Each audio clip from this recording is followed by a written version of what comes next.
सहारा बनों के साथ मैं हूँ खान अली। ये माँ जी है मेरी भैन जी है, ਇਹਦਾ भी शौहर छड़ के चला गया। इस मेरी भैन का चंद दिन पहला इन्हों की वीडियो बनाई। मैं बच्ची की शादी रखी, मैं बच्ची को टोर छड़ा, मेरे को नहीं टोरदा सिलसिला। मैं अल्लाह का इन्ना कुछ शुक्र अदा करना वा कि जेड़ी फैमिली की ही वीडियो मैं बनाई उहदी अल्लाह सोने ने मदद कर दी।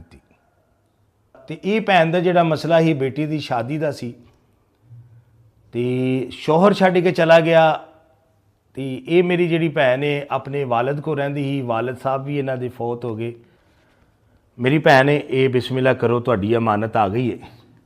ये बच्ची दे तुहाडे जहेज दे भी पैसे जे, उस तो बाद खाने दे पैसे जे, जिस शख्स ने तुहाडे आस्ते भेजे ने उहदे आस्ते सिर्फ दुआ करदे जे सेहत आस्ते, तंदुरुस्ती आस्ते, जानो माल आस्ते कि अल्लाह ताला उहदे ते रहमतां रखे।